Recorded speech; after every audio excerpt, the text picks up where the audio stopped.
We're going 1 o'clock? We're going to stop at 1 o'clock, right? Thank you. Yeah.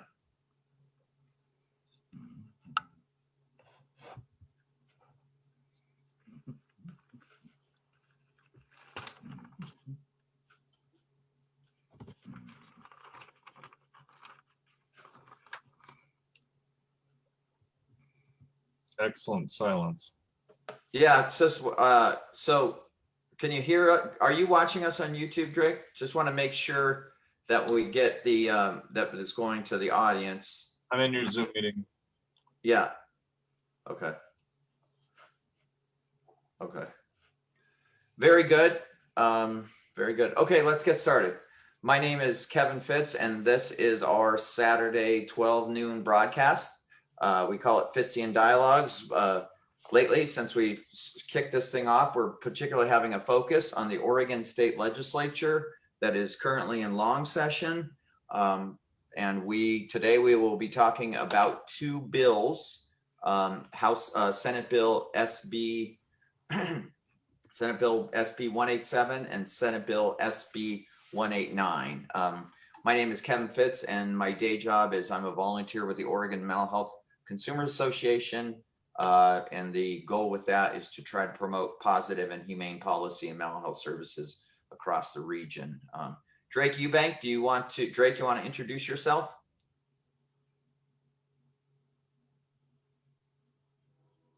The world's slowest unmute. Hang on. Yeah, I'm Drake Eubank. I'm an advocate from Eugene, Oregon.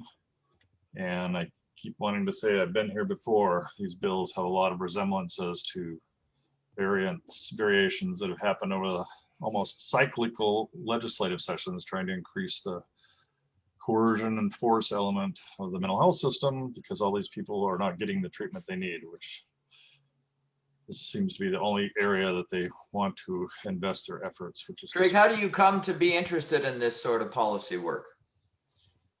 I got dragged into the system at age 23. I was accosted in a hotel room in Berkeley, Oakland, sorry, and ended up going through Los Angeles County Hospital as a patient. And that was enough to ruin my life for about 20 years, and then I became an advocate. Very good, very good. Well, more on that a little bit later. And welcome another guest. Sir, you want to introduce yourself? Hi, Kevin. This is Jack Hodchuk. I'm currently have my own small consultation business. I'm a person with lifelong lived experience, family members similarly so. A retired psychologist, program administrator in the mental health system. I've been involved in advocacy for all the time, actually. I've even been involved in this field. Dating back to when I first started my first doctoral program in a humanistic psychology program that was very strongly anti-psychiatry. And we protested the local state hospital, which was called Kalamazoo State Hospital in Kalamazoo, Michigan. There are a variety of things. But I've been involved in this for quite a long time. What I currently enjoy very much is how the development of the recovery principles that eventually were endorsed by SAMHSA back in 2006, because to me those principles represent a great accumulation, consolidation of what I think are the most important principles about how we deal with ourselves and each other regarding mental health in those terms. And it is why I like those so much is because it came from consumer survivors. Even though those principles existed somewhat independently and were valued by many people, they never were put together in quite that elegant of a form. So thanks. Yeah, very good. And we just want to be cogent of acronyms. SAMHSA is the Substance Abuse and Mental Health Services Administration of the United States government. It used to be, in previous to 85 or 86, the National Institutes of Mental Health had the purveyance of both research and services and analysis in the federal government.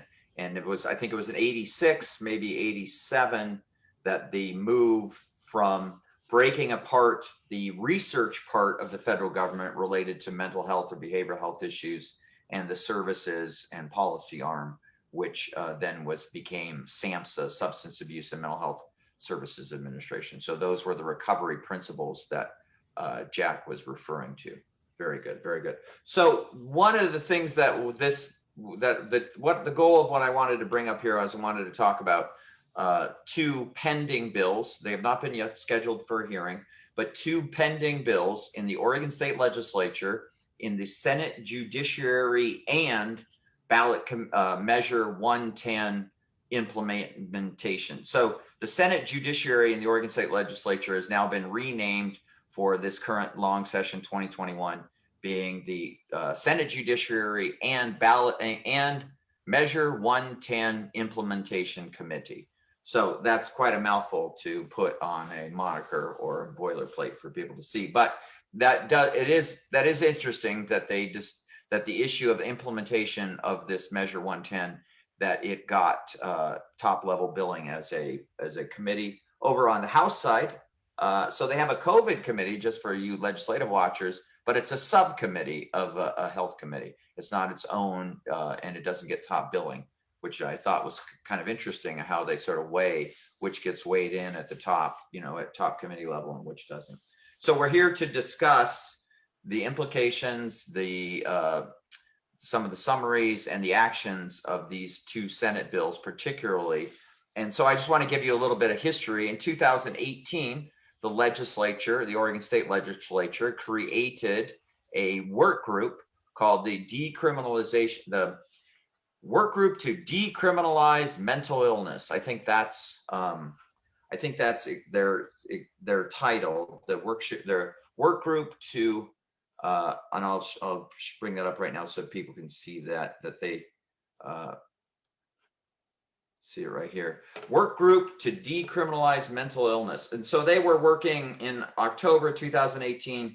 I think that this started in short session in winter 2018. I think it was in February or March of 2018 where this started to take off, with then the focus on in long session coming up in February 2019 to produce a referral of some measures for legislative approval or legislative hearings. So I wanted to put that up there. I want to also give you an opportunity to sort of see one of the issues that we had with some of the process back in 2019. We weighed in, consumers, peers, survivors weighed in about some of the process. And I want to show you a video. Hopefully this will track right here and you can see this on your screen. I am testifying in front of the Senate Judiciary Committee regarding this process and my frustration with this process of how can you put together a work group to decriminalize mental illness, but have very few representatives of those individuals that have been diagnosed and or labeled with mental illness? Where are the players at the table? And I'm going to play this for you so you can see. This is just a brief 20-second clip of me addressing Senator Prozanski and the Senate Judiciary back in 2009. Here it is. Good morning, Chair Prozanski and Senate Judiciary Committee. I am here and to say one thing. I have some disappointment and frustration with your civil commitment work group to decriminalize mental illness. To the best that I understand, I feel like there was not a sufficient amount of people who have experienced psychotic disorder, who have had civil commitment, who have been involuntarily detained. I used this yesterday in front of a bunch of my Democratic friends. You would not make policy about women's reproductive rights with 49 men and 1 woman in the room. We saw your list of members that were invited. beyond one individual identifying as living with a severe and persistent mental illness and having been involuntarily detained, we couldn't find anybody else on your list of members who actually has been through the process. And so I just want to say for that, just for that process alone, I would like you to extend the work group and include 20% of people with lived experience of psychotic and behavioral health issues who have been through the system. So there you go. So that was the addressing the Senate committee, Judiciary Committee, that was hearing some work. It's been called the Anti-California work Drug, products. the Tech X.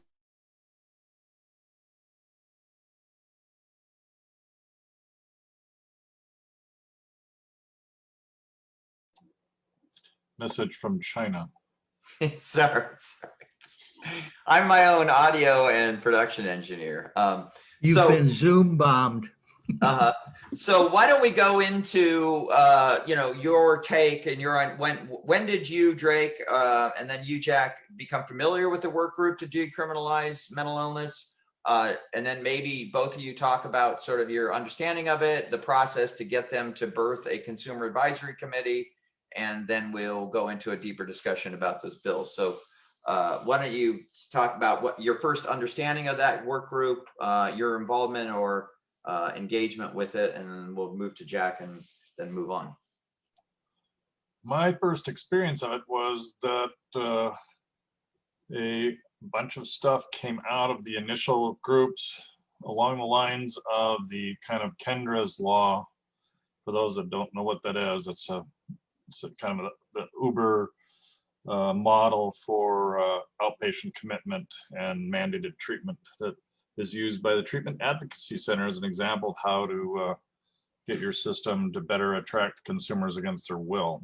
What is the Treatment Advocacy Center? We're trying to get a pedestrian comprehension of some of these concepts. What is sorry about that, but without engaging in conspiracy theories, the Treatment Advocacy Center is a pretty radically autocratic organization, and their inclusion is like including a pharma lobbyist on a bill that is going to determine medical services. I mean, it's really somebody who is Fuller Torrey runs it. They have numerous funded drugging trials and things that they've actually used the Stanley Foundation as their financing, and they have financed hundreds of drug trials.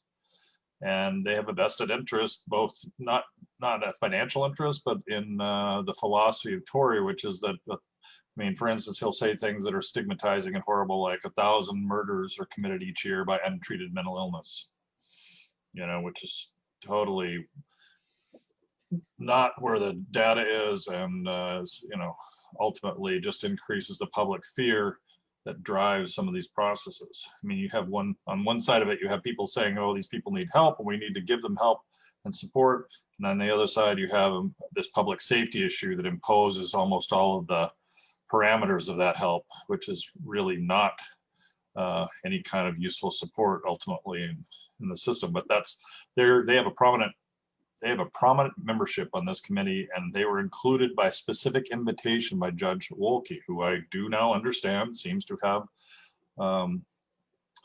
offspring that have been in the system or non-compliant.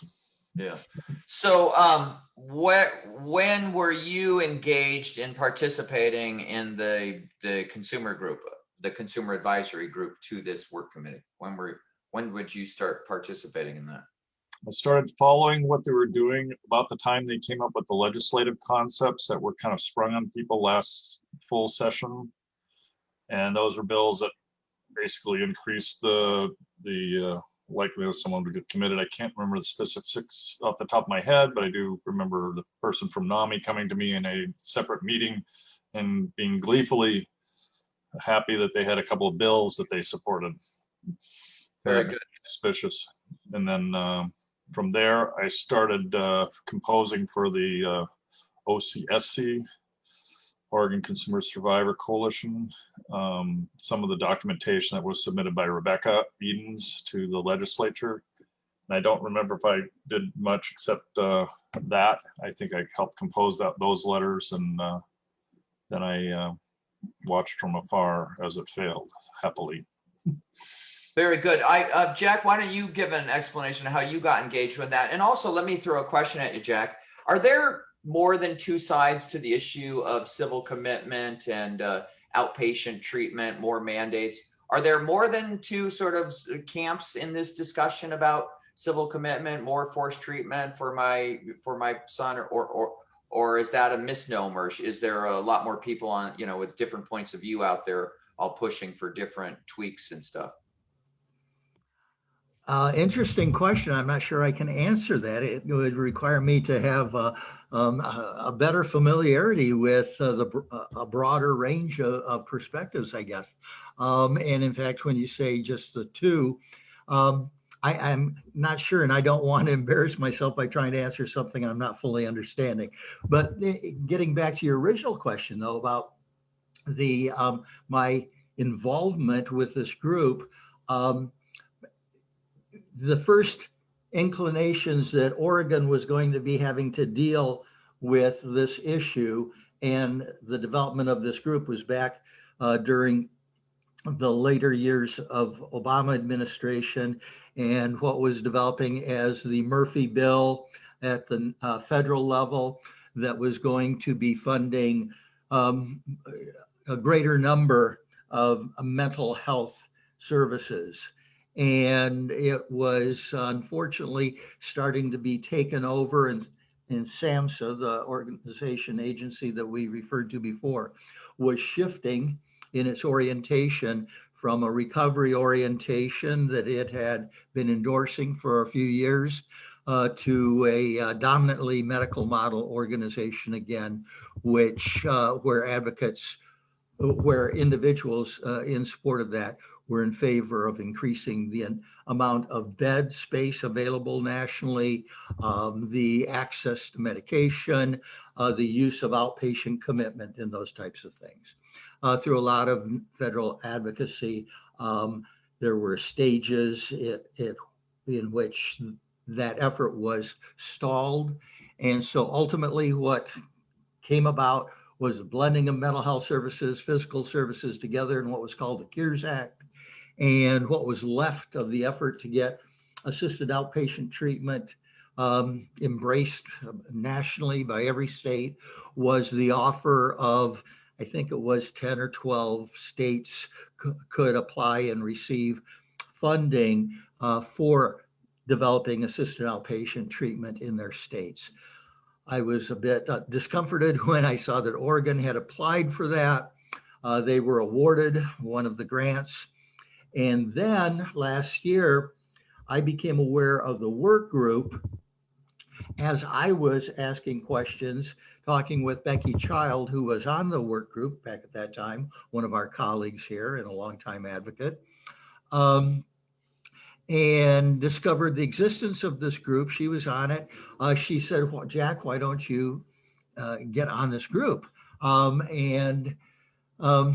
So I attempted to communicate with the coordinator, legislative coordinator for the group. I wasn't getting much in the way of responses.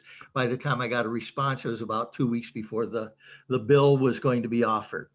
So that was when I became aware of the group, started doing and talking to individuals I knew who were on the group. Bob Jundeff, who was still then the executive director of Disability Rights Oregon, was on that group, and I spoke with him about it. And by the time then the legislation was proposed, I testified on the two bills that they had offered. The first one being identical almost to 187 that we have now. It was Senate Bill 753 back then. And then there was another one, I don't remember the nomenclature for it, but it had intended to elongate the amount of time people could be held for evaluation once they were put on a hold, which made absolutely no sense, but that was what they were proposing. Fortunately, we were able to interfere enough that neither of those bills passed.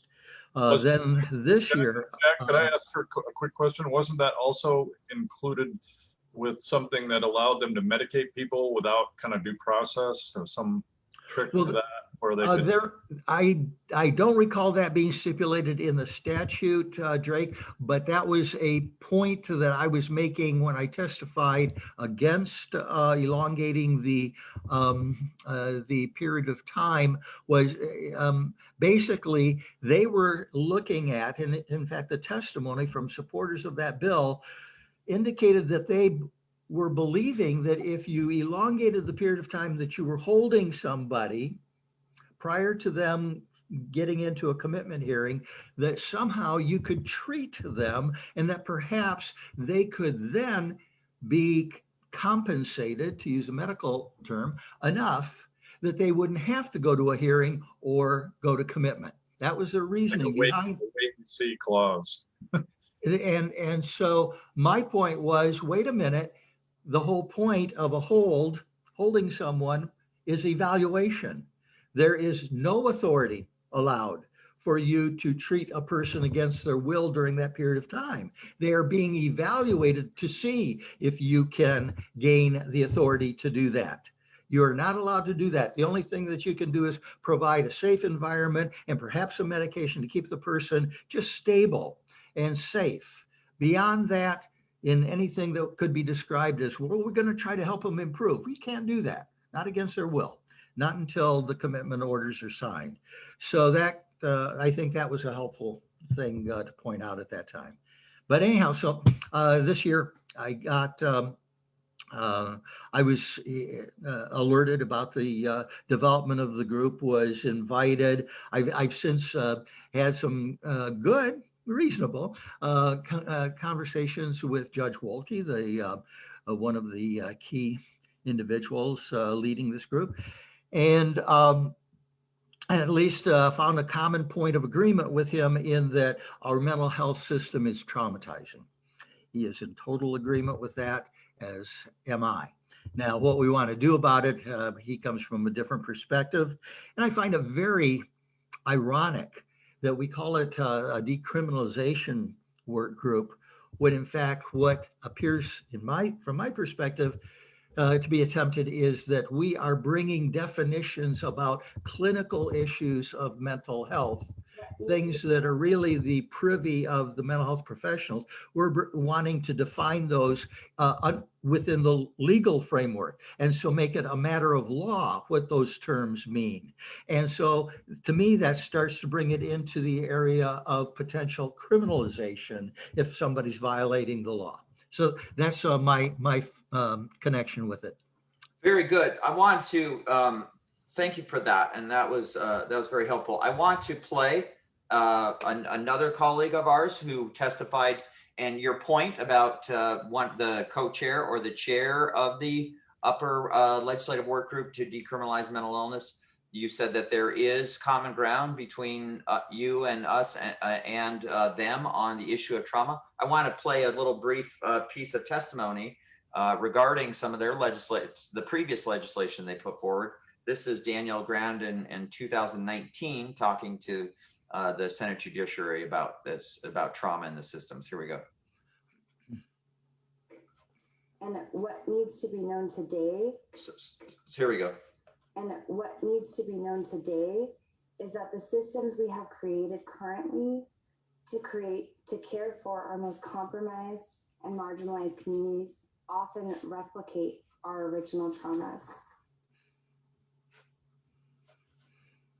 So yeah, and so that I thought that was pretty helpful to sort of understand the issue of, in the name of help, are we actually hurting somebody without unconsciously or not recognizing that? And that's one of the biggest issues that I sort of understand is, where's the consequential understanding of what in your desire to help somebody, how are you actually hurting them? So this is, can you guys see this on the screen, Jack? This is Senate Bill 187, and instead of actually reading the whole thing and going through it, I will read the summary. Senate Bill 187 defines dangerous to self or others for purpose of taking person with mental illness into custody, describes evidence that the court must consider in commitment proceedings. And the consequential thing here is under section, and to amend the law, but under section 1 of ORS 426.005. Sorry if that's too over technical and wonky. But the key part of this is, and you can see it in black, and the amendment to the law is in black letters. And what that means here, and I'm looking to you or Drake to sort of unpack this to what that means for people trying to understand.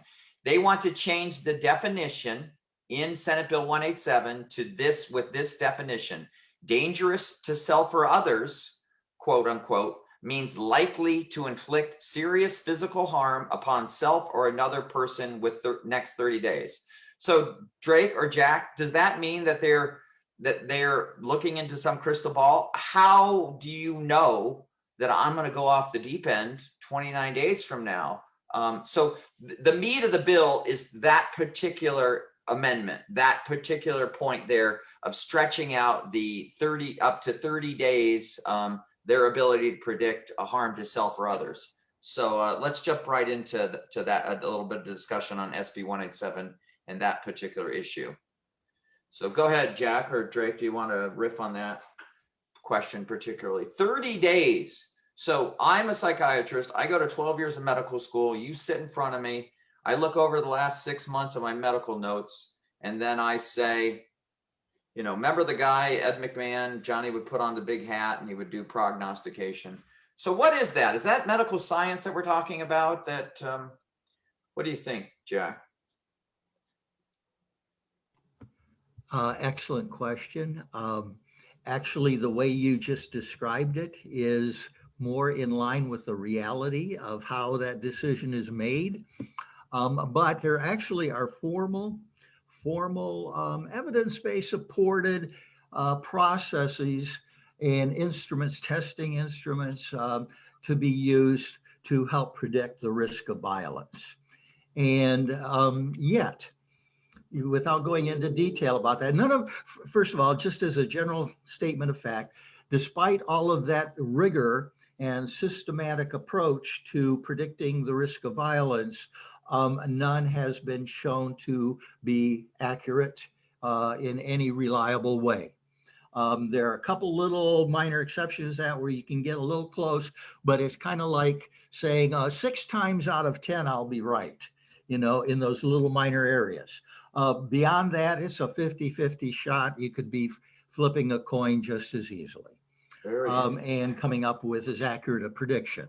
So there is some scientific methods that assist in trying. I think it helps the individuals predicting feel better about whatever they come up with, that they went through this process, as opposed to it being more accurate. So when we start just looking at that, the idea of predicting that a person is going to be dangerous within the next 24 hours is quite difficult. And there has been no valid approach to that shown to exist. For a person be predicted to be dangerous within the next week or within the rest of their lifetime. And in fact, in forensic psychology, there was the development, and this is a very positive thing.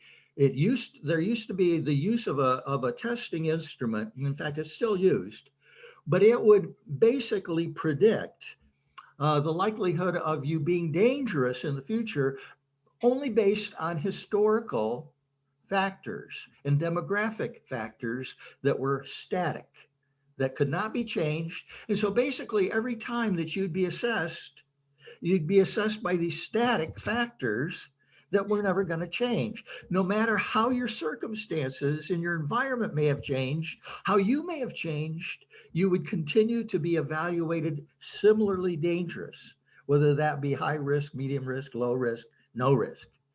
And so with people becoming quite aware of how that boxed people into a forever after view of dangerousness, there were some really excellent researchers who developed a thing called the START instrument. I can't remember, I'm sorry for the acronym, but I can't remember the exact terms for the name of that tool.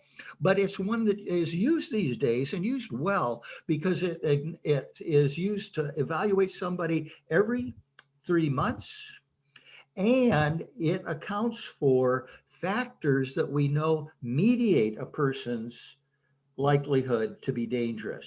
So as they make advances, as they engage in certain new ways of being in life that are less likely to result in them being dangerous, those are factored into the prediction. And therefore, you can start to move somebody ahead out of such restrictive environments, giving them a chance, opportunities to learn new things, which requires making mistakes. But hey, you're less dangerous. It looks like you're doing all these great things. We want to keep that momentum going. So that's kind of a snapshot of some information relative to what you asked. Thank you. That's very helpful. And I particularly liked the issue. I mean, something that goes through my head. Drake, go ahead and give me your sense of that. One thing to say is, so once that legal authority puts that ruling on you, up to 30 days, I think this person's going to be danger in self or others, then that gives them the legal right to force you into their form of psychiatric treatment against one's will. That, I mean, it's basically a rollback of your civil rights if you fit this if this law passes, that if you as a medical professional, if a mental health professional or a psychiatrist says, we think this individual will be dangerous somewhere in the next 30 days, therefore we need to detain them and assess them for treatment against their will and against their choice. Yes, the idea of elongating the predicted period to 30 days is no more valid than trying to predict, is the person going to be violent against today? It has no greater validity. And the downside is, because of it's no better than the flip of a coin anyhow, you're going to err and incarcerate and detain individuals wrongly based on your inaccurate prediction. And now, if you're going to extend it out to 30 days, you're going to increase the number of people that you're going to inaccurately predict. Yeah.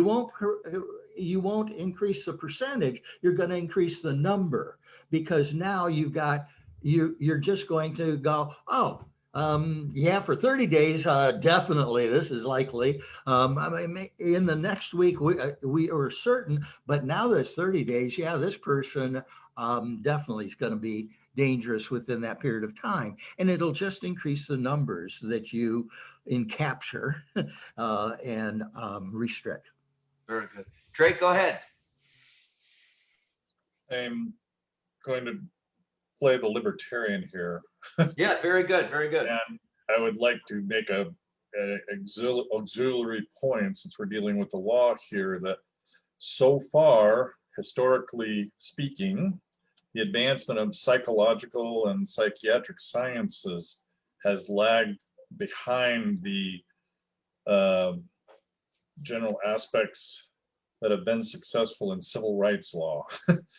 That I see this as a backwards process. People see this as anticipatory and subjectively analyzable, which is most of the critiques that, if you could sift down what Jack is saying, is like, how can we know? And we're going to make errors. There is a perfectly legitimate and socially accepted in all areas way of assessing dangerousness within the criminal laws that we actually have. So I guess it sounds like I'm recriminalizing mental illness, but at least it grants you the due process where they have to prove that you've done something dangerous, and they just don't do it on an anticipatory basis. It's like a pre-crime.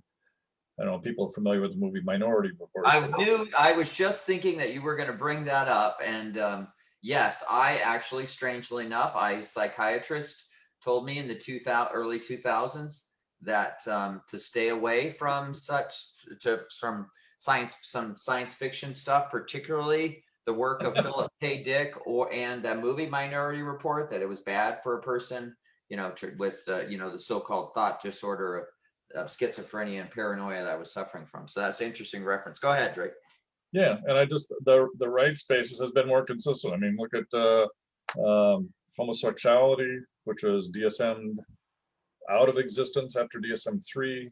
These were considered to be mental illnesses, and whether they are or aren't, the ability to tell people that from subjective circumstances is still limited enough that exercising a complete invasion of someone's biology with chemistry that is life-shortening, that research is solid, that research is scientific, you know, what the treatments will do to people's bodies and their mental functioning. I mean, they actually have people call psychiatrists shrinks and the slang naming of their profession, but the actual physical aspect of some of the drugs is that it shrinks the size of the brain. They actually have studies where the brains of people that have been on long-term antipsychotic drugs are smaller.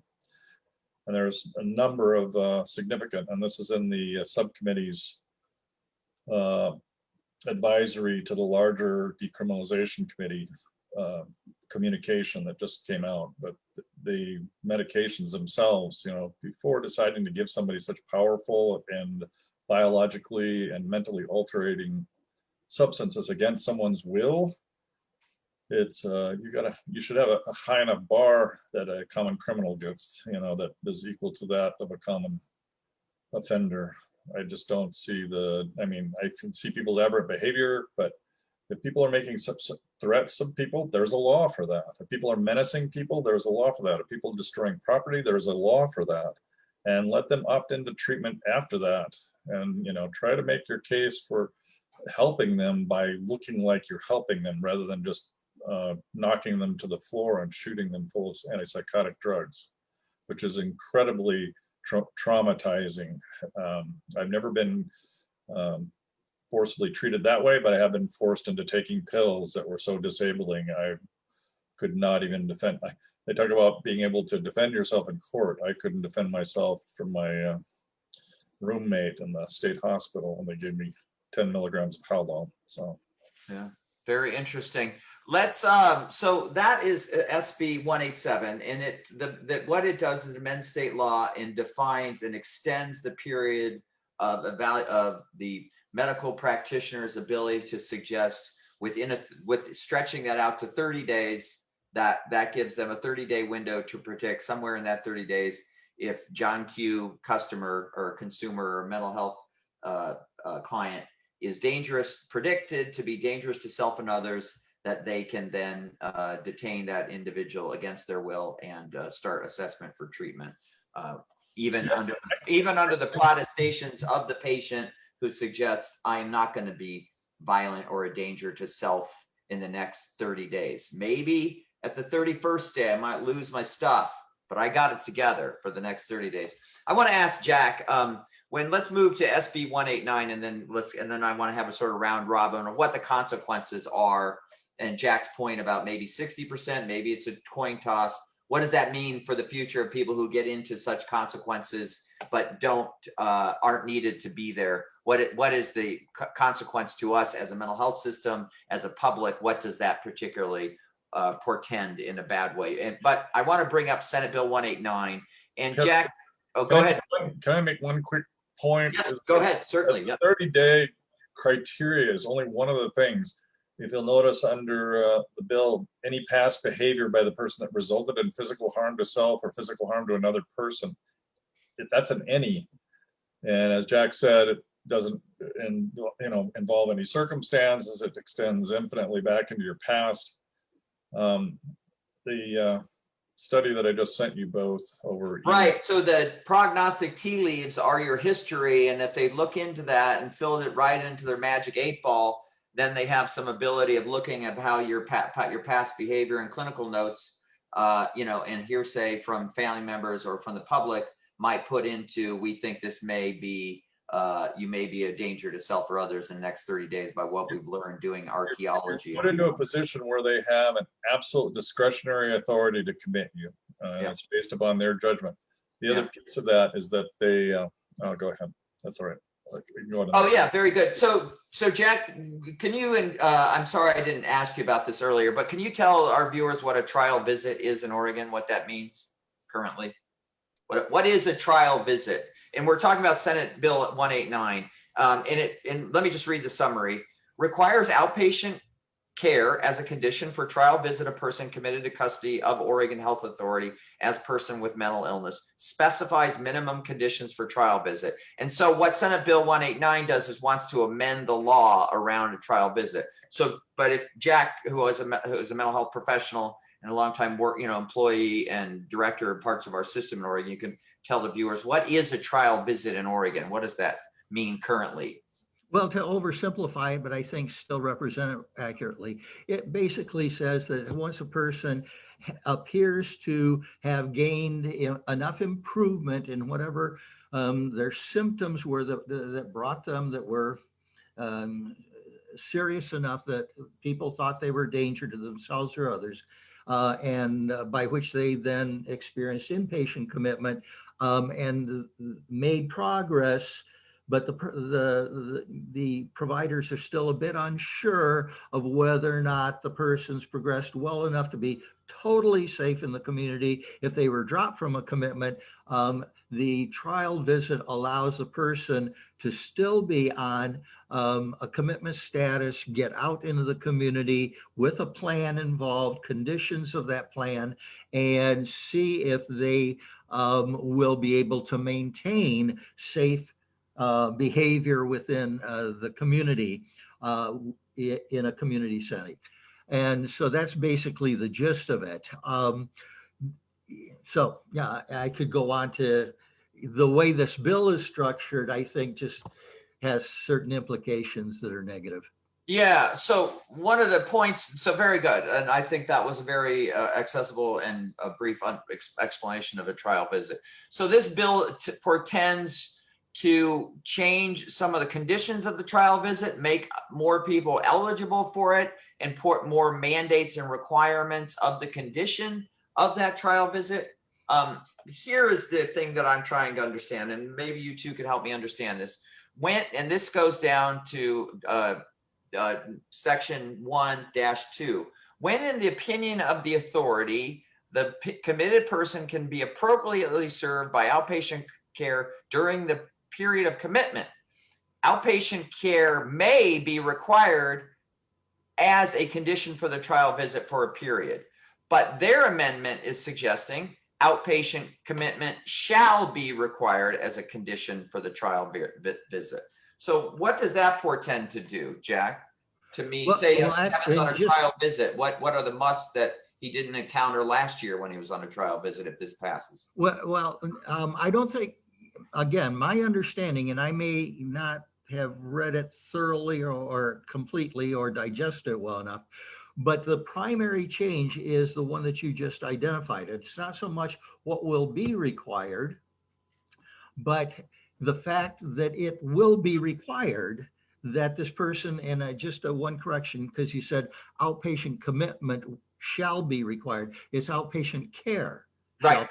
Right. Sorry. Yeah. That's a crucial point. Yes. Yeah. Shall be required. Now, everybody who works in the system is required to put together, and we're talking about 99% of the time this occurs, and occurs these days pretty damn well, whether we agree with the kind of services provided or offered, that kind of thing. But just the fact of the systematic plan by which a person is going to be discharged from the hospital. Prior to the discharge, the person goes out, meets with people in the community where the planned services are going to be provided. They go out and meet with those people. They get a say-so over whether I feel like this will be helpful to me or not. The people out there get a chance to experience the person, kind of get a sense of, do we really have what this person seems to want and need? This whole elaborate process goes on. With these days, again, the individual being able to say, no, I really don't think that's going to be good for me, may mean that they stay in the hospital for a good period of time or have to accept some kind of services in a county 200 miles away where the only next option is. But at least that process is in place and it goes on. This requirement, first of all, I used to say that Once somebody's discharged, this outpatient care may be required. And then it was left to the mental health professionals and the individual to decide, do you really have to do this? Maybe the person has progressed well enough that they don't even need to have what would be usually defined as outpatient care. They may have support systems, they may have all sorts of things, but it wasn't going to be required that you have to be enlisted in services with a mental health provider, blah, blah, blah, type of thing. Is that because they suggest that trial visits are failing over and over again because during the outpatient care, the individual isn't seeking outpatient care, and if we could only require them to get this outpatient care and mandate it, that we'd have better success? Is that what they're arguing for? Judge Wolke has made this very vague statement that in his experience with dealing with mentally ill individuals in his court, that he has seen a number of times, he leaves it very vague, where an individual was discharged from the hospital with no particular plan in place. In fact, in the last group meeting of the subcommittee, I put into the discussion, I want to see the data. I don't believe that this is a frequent occurrence at all, requiring a change in the law, requiring the providers that they must, every single person, put this kind of care plan into place. What I see in this, my interpretation of why Judge Wolke wants this moved ahead, is similar to the individuals recently with all the stuff going on about challenging whether the presidential election was valid or not. There were a number of people who would just speak up and say, no, I still don't believe, blah, blah, blah, blah, blah. I think we need to go back and reevaluate it one more time, even though there was no reason to have to go back and evaluate.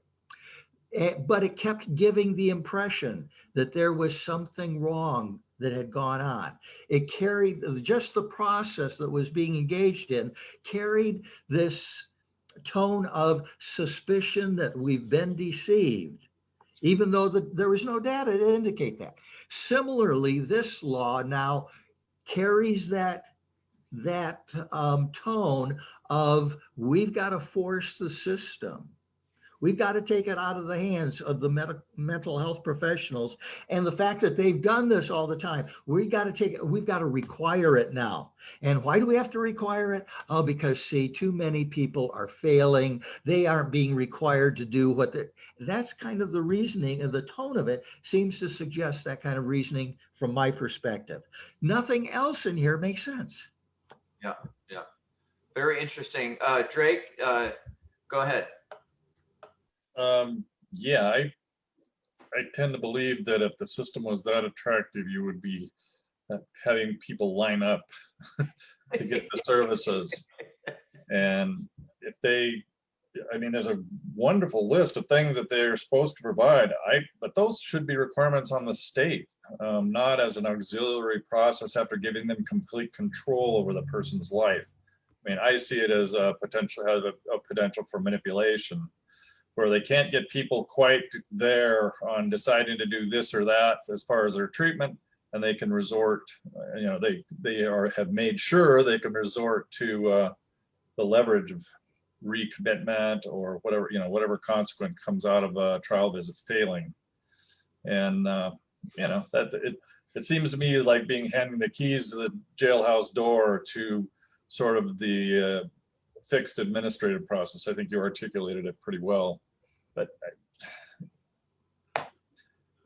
I totally look like something people want before you don't have, how many, they're basically, if you we'll look even farther back to the causes of what something like this is generated by, people are rejecting the treatment once they get out of the psych hospital. If they're treated better in the hospital, if they have some kind of partnership in the success of their lives coming out of any support system just prior to that, you don't need this.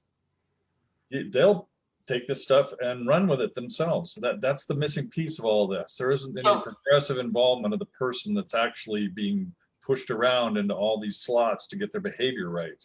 Well, I have a dystopian question for you, Drake. So the worse that services become and the less they meet the needs of the client, then the more they need to mandate them on top of you. Is that would you, is there any truth to I that? think that's the math of this. Yeah, sure. I mean, if you're giving away castor oil in the parking lot and nobody's taking it, you know, you got a problem.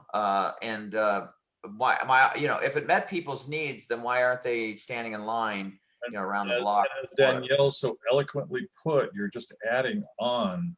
You're adding the hospital as another precursor to someone's ultimate lack of safety, lack of stability. The hospital, you know, has to actually, you know, everything up to and including, you know, being in a medical facility has to have some kind of value as far as addressing people's crisis needs.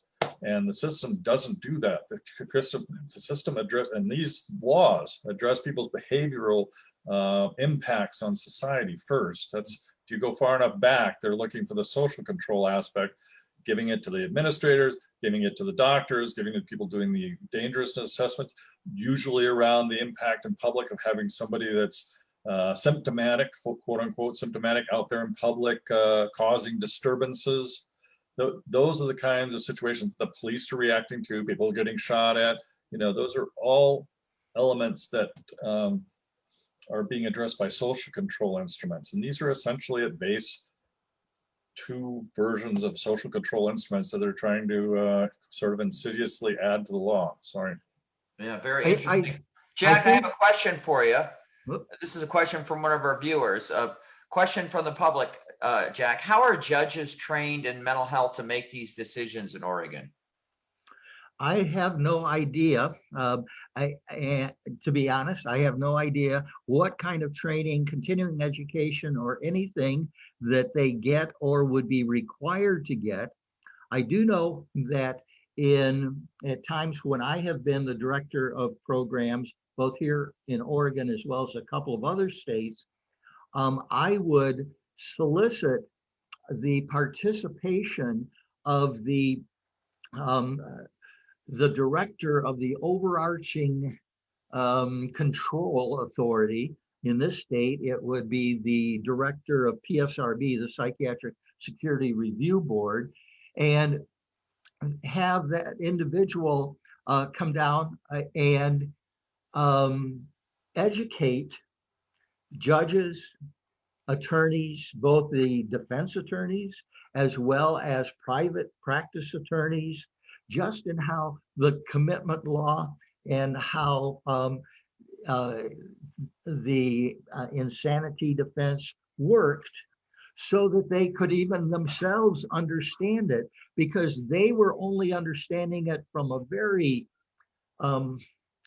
book learning perspective in legal technical terms, and really we're not capturing the need for, here's what you need to be helping the person you're representing understand, so they can tell you what they want you to do to represent them. Basically, they were guiding everybody in telling them what they should want to do and not do. So anyhow, and to emphasize a point that Drake makes and that you made, alluded to about social control, and is that something that Judge Wolke noted within the last 2 or 3 weeks, is that section which talks about housing services in 189 as part of trial visit, he is now hedging on that, because he's gotten feedback from some community mental health directors that, hey, that's going to put quite a burden on us. That's going to be really hard to do. And can't you just kind of slide that one out of the way? And Judge Wolke is wanting to accommodate that request and pull that back as a requirement of the trial visit. to me, that is as clear of an indicator as any that it's the mandating that is more important than whether the services provided post discharge are effective. Because as Drake is talking about, in terms of all the services we offered, and there are some that can be attractive, that are based in recovery principles, but instead, we've got these that are based in terms of safety. How well will they bring somebody into a safe behavior pattern, social control? And consequently, we just have individuals responding to that rather than necessarily getting improving in their lives and feeling better about themselves and their lives. And what do we know that are some of the most proven ways of doing that is by providing the social determinants of health, housing being one. And yet, here, one of those being the most important now is being kind of bantered around as maybe we don't need to do that one. Let's pull that one back and still force the provider to provide all the rest of these though.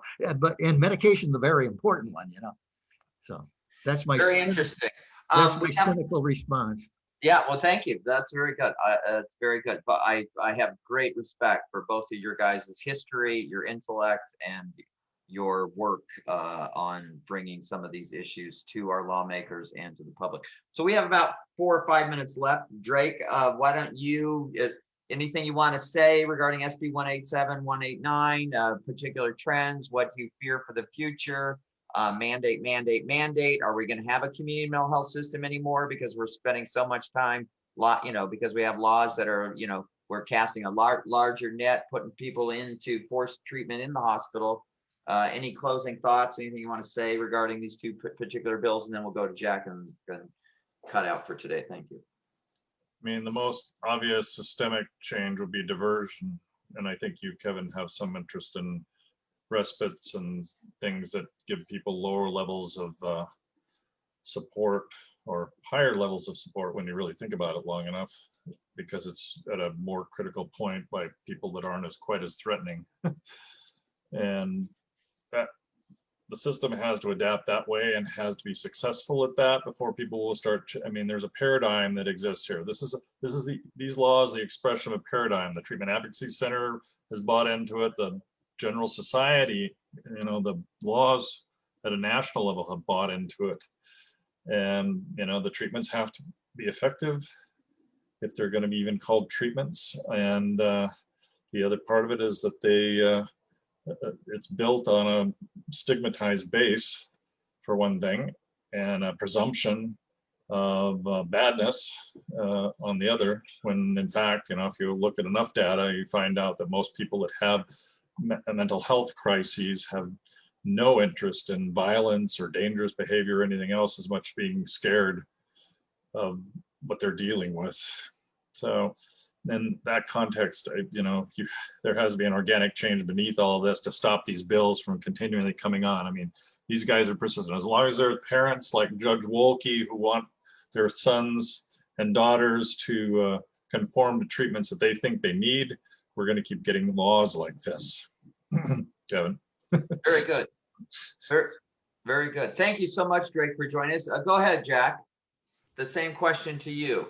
Oh, yeah. Well, we're near the end of the time, but the one thing I would say is that this, to me, coming from that point that I said I had in common with Judge Wolke, this is just more evidence of a traumatizing system. People are feeling desperate everywhere, and they are in this reactive process that people like myself who've been traumatized can engage in when we start feeling pressures coming that are going to bind us into some very uncomfortable circumstances, and we start reacting. We look to grasp at straws, and this is one of those efforts. Very good, very good. I do. We should wrap it up, but I wonder whether Judge Wolke will, one of those, the outpatient trial visit thing, whether that will be amended with an amendment or it will just not be called for a hearing. I do understand that the other one, to increase the prognostication of 30 days of dangerous out in the future is moving forward has not been yet scheduled for a bill. Thank you, Jack, and thank you, Drake, so much for joining me here today. And I want to apologize. We're still working out sort of the, I'm the audio engineer and the sound, and the AV guy and the host and the screen share. So if it's buggy, please apologize, but I do think we learn best live. And I once again, I've known both of you guys for quite some time, and I appreciate your intellect, your passion about this issue. And the one point I asked Jack early on, is this two sides? Is there, or is there multiple different perspectives? And what I often find in this discussion is you have the people who have been broken, traumatized, and hurt by the service. And then you have the DAs, the lawyers, and the judges, and some of the pro-pharmaceutical treatment industry folks on the other side. As someone from DRO once said, a little knowledge about mental health is a dangerous thing in the hands of a person making laws. Yeah. Okay, well, very good. Thank you again so much for you guys joining us. My name's Kevin Fitz, and we have these dialogues every Saturday at noon. Right now, we're currently focusing on Oregon legislature, behavioral health, and civil rights bills. And so hopefully give you guys some updates about SB 187 and SB 189 down the road. And we'll see you all later. Thanks again, guys, for joining me. Thanks, Kevin.